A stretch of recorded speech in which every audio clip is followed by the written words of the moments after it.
Z Moskalami ani w XIX wieku, ani w XX wieku, ani w XXI wieku nie ma żadnych porozumień. Tam jest tylko kłamstwo, chęć zabrania ducha i chęć zniszczenia.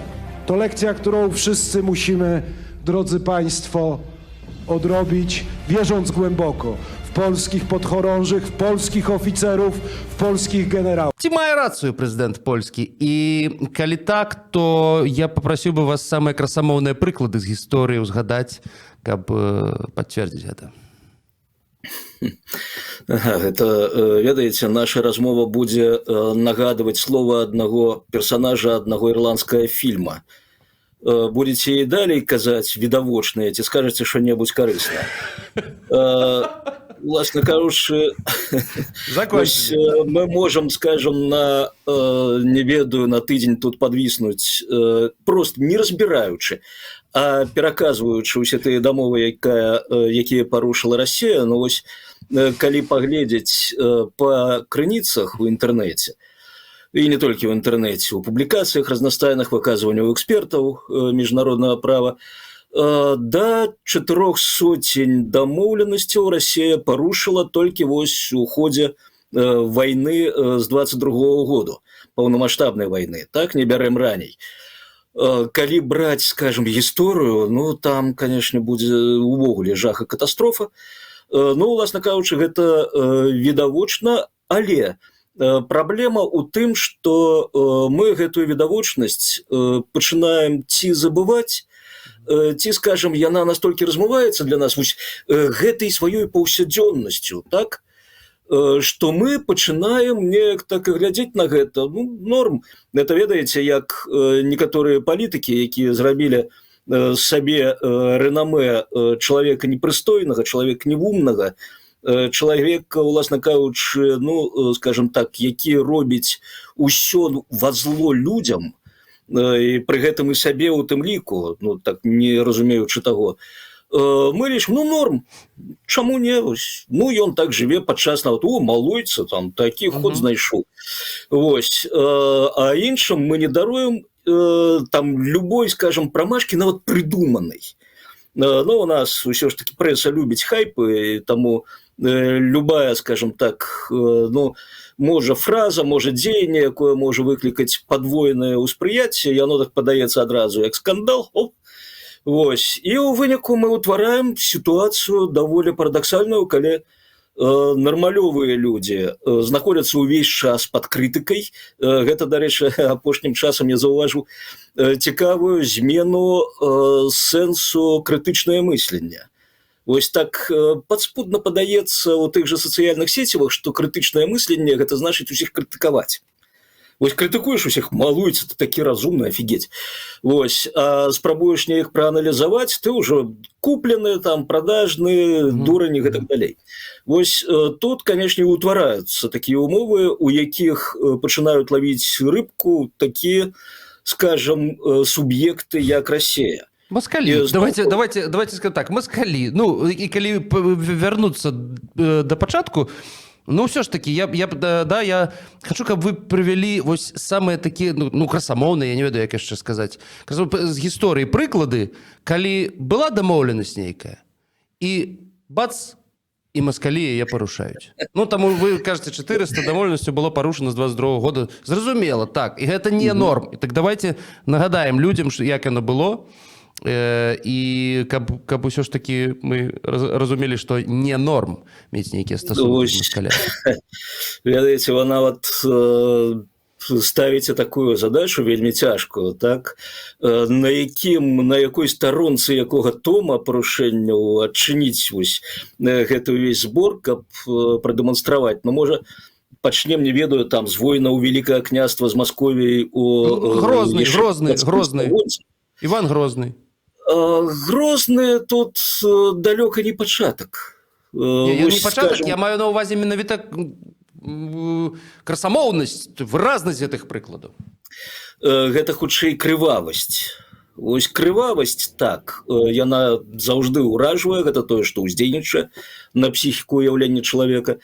Але парушэнні былі значна раней, не толькі парушэнні, вось, дарэчы, ну, добра, там вайна з Вялікім княствам, якая завяршаецца ў 1494 годзе, там была дамоўленасць па межах, но як там вельмі такія былі гнуткія межы паміж Вялікім княствам і Масковіяй, і князі, якія займалі памежныя тэрыторыі, яны маглі так падчас абіраць пры пэўных умовах, да каго яны пададуцца.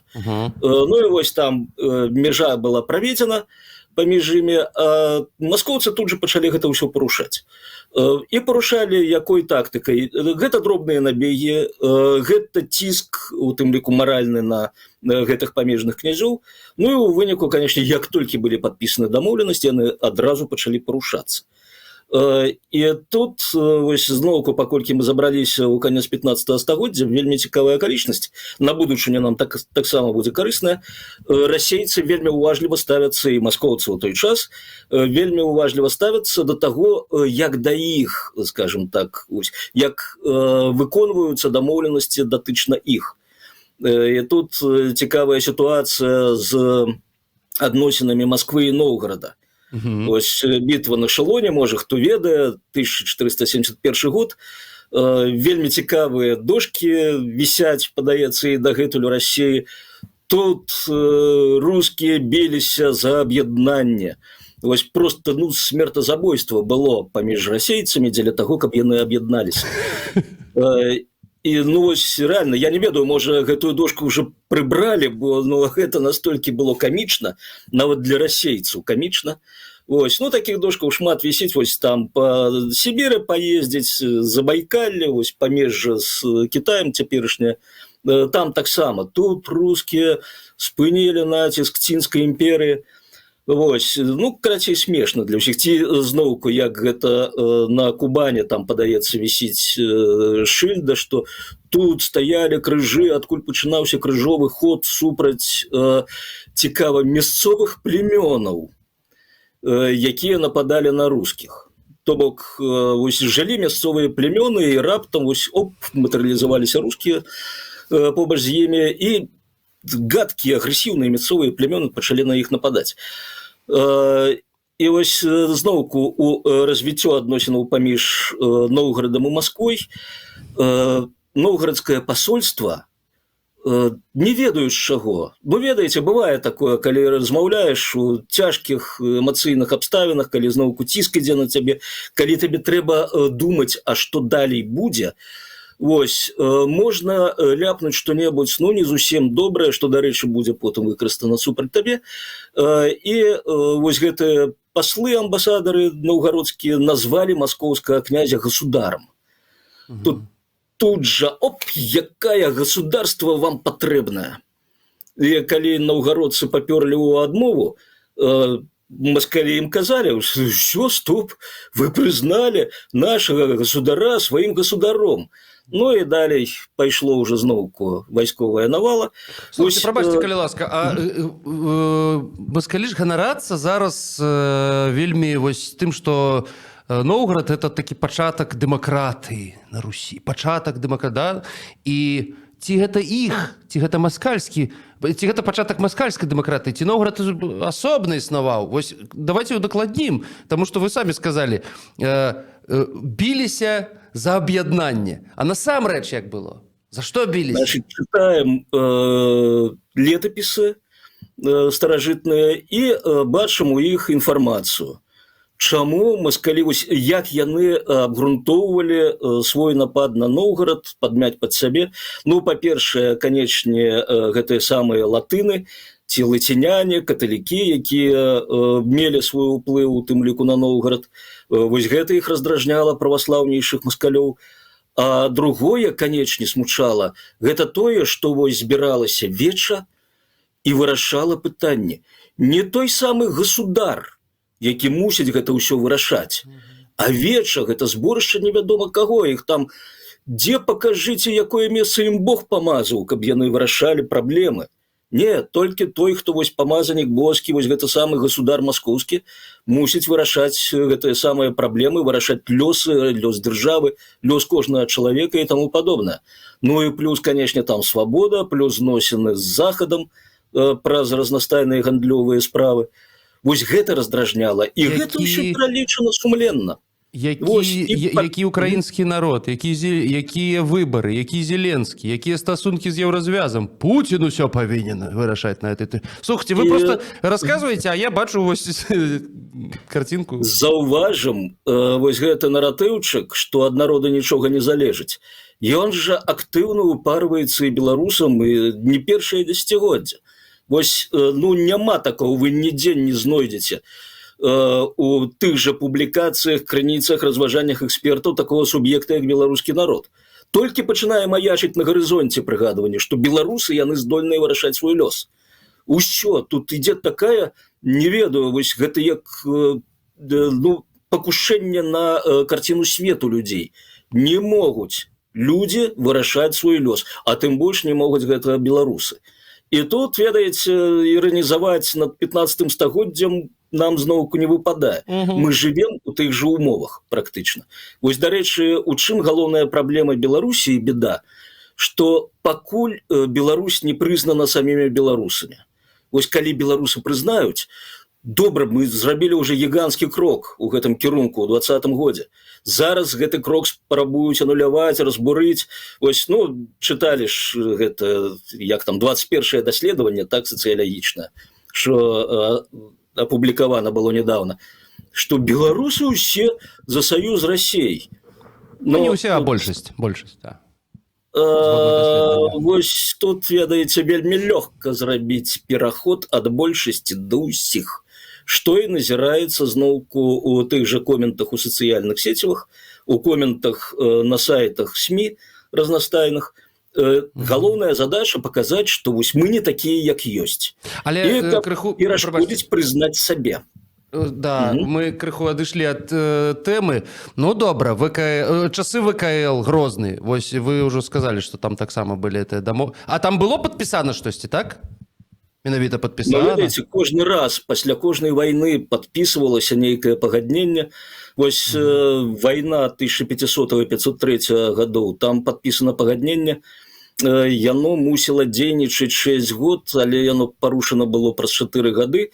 Но там, ведаеце, таксама не ўсе, акрамя маскалёў, былі пушыстымі пухнатымі коцікамі, таксама маглі парушацца пагадненні і з іншых бакоў. Но тут праблема, што ўвесь час ідуць правакацыі. Но зноўку, добра бы вось усё да Грознага хацелі схіліцца.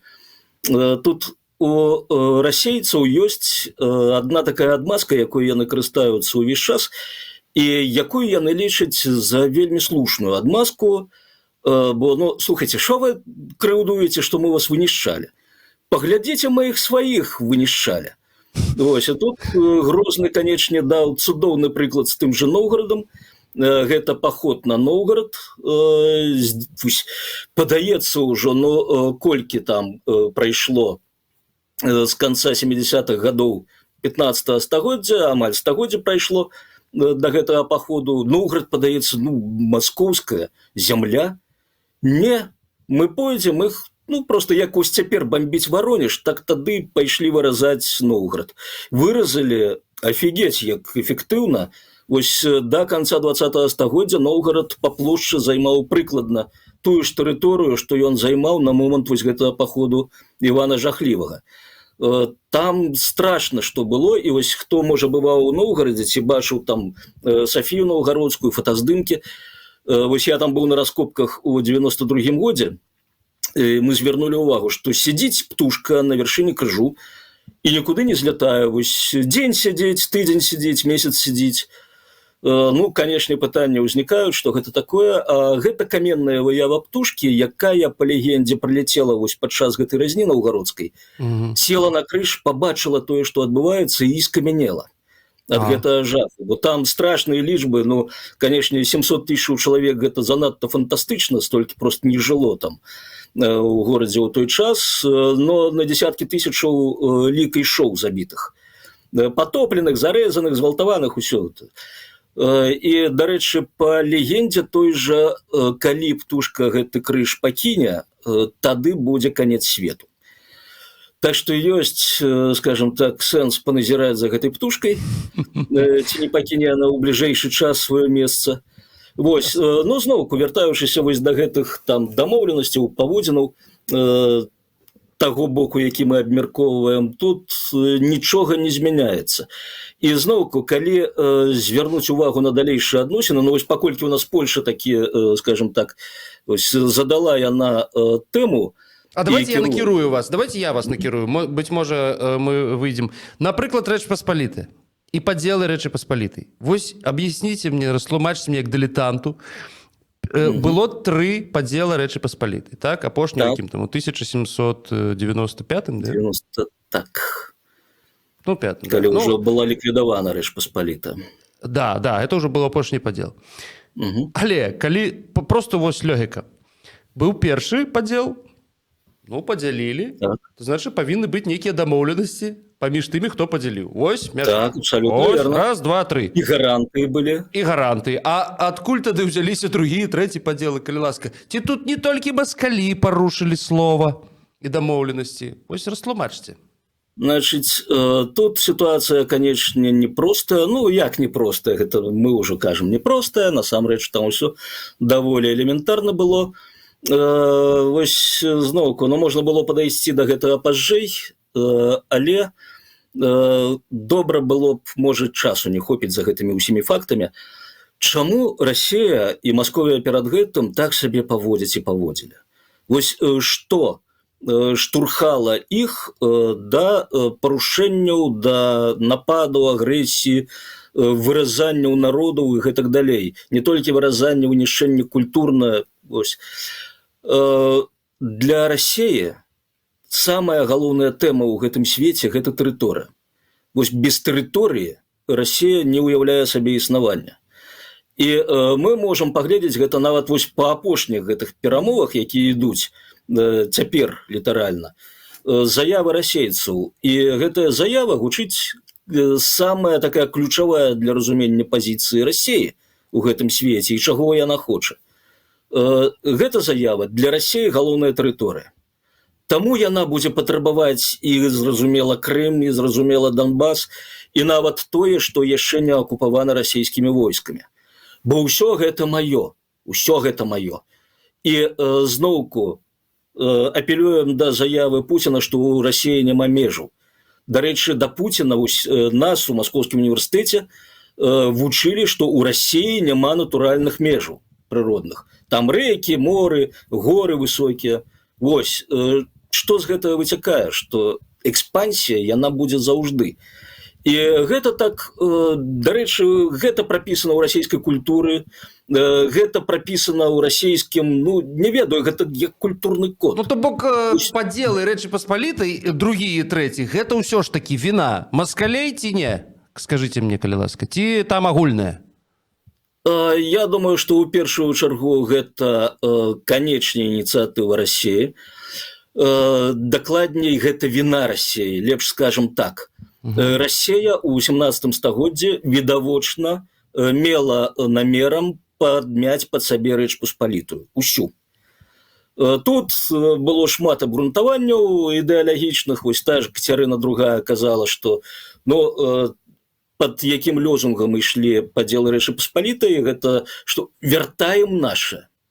Но гэта ж нашае, так? Вось паглядзець там гэта насельніцтва Літвы, яно ўжо размаўляе на нашай мове практычна. Вось, ну, там размаўляла на іхняй мове? Ну, на мове рускай. Сапраўды там так было, да? Ну, уласна кажучы, так, пачытайце, дарэчы, запісы падарожнікаў 19 стагоддзя. Вось мой улюбёны падарожнік Джон Стівенс, які займаўся даследаваннем цывілізацыі майя, ён бываў у Беларусі. Вось ён праехаў тэрыторыю Беларусі, пакінуў даволі цікавае назіранне у сваіх мемуарах, і там ён напісаў, ён, значыць, піша, што я уехаў у Літву праз Бярэзіну, у раёне Барысава, вось, і далей ён падарожнічае па Літве да Брэсту. І ён піша, што канечне тут жыве народ, які размаўляе не на польскай і не на расійскай мове. У гэтага народу свая мова. Вось, і ён гэты народ называе літвінамі.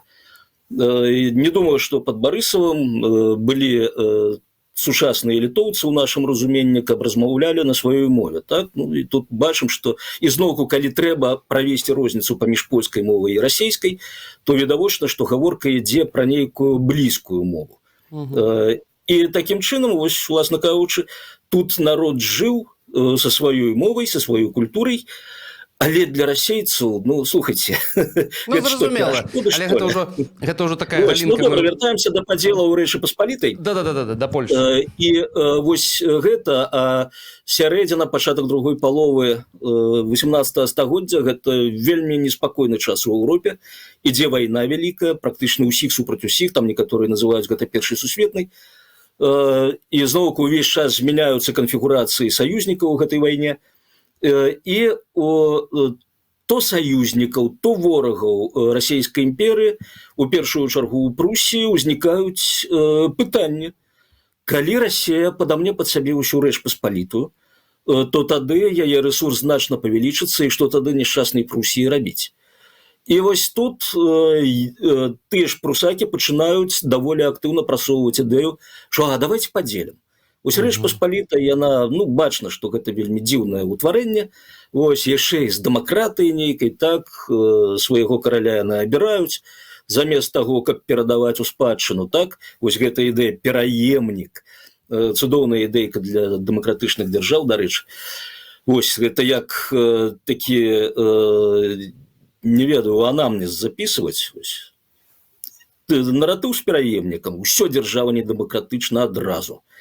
І у выніку вось прыйшлі да гэтага падзелу 1772 году, но цікава, што і прусакі, і аўстрыйскія Габсбургі, і расійская імперыя падчас гэтага падзелу выступілі гарантамі цэласнасці тэрыторыі Рэчы Паспалітай, якая засталася, захавалася ад падзелу. Дарэчы, можна сустрэць у расійскамоўных крыніцах, што Беларусь уся у 72 годзе ўвайшла ў склад Расіі, не увайшлі толькі ўсходнія тэрыторыі, вось там Віцебск, Полацак, Менск застаўся ў Рэчы Паспалітай, як Вільня і іншыя гарады.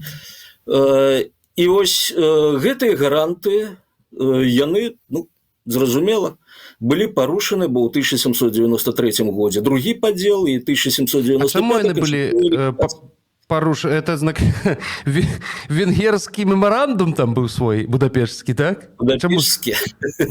Вось, ведаеце, ну, мы бачым, так, 72 год, гэты мемарандум фактычна ёсць, што мы гарантуем цэласнасць. Дарэчы, тады у 1772 падзел адбыўся, у 73-м кіраўніцтва Рэчы Паспалітай накіроўвае ноты Францыі, Аўстрыі, што паглядзіце, што гэтыя злодзеі робяць з намі. Прычым, што Аўстрыя сама злодзей.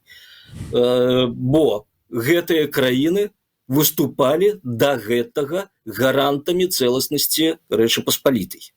Ну, яны парушаны аж 2 дамовы былі гэтым падзелам. І зноўку, ну, прамаўчалі. І краіны гэтыя паглядзелі, сказалі, мы выражаем азабочанасць? Глыбокую. Не, насамрэч, ўсё ж такі часы былі больш дзікія, яны нічога не выразілі. Адказу на гэтыя ноты ўраду Рэчы Паспалітай не было.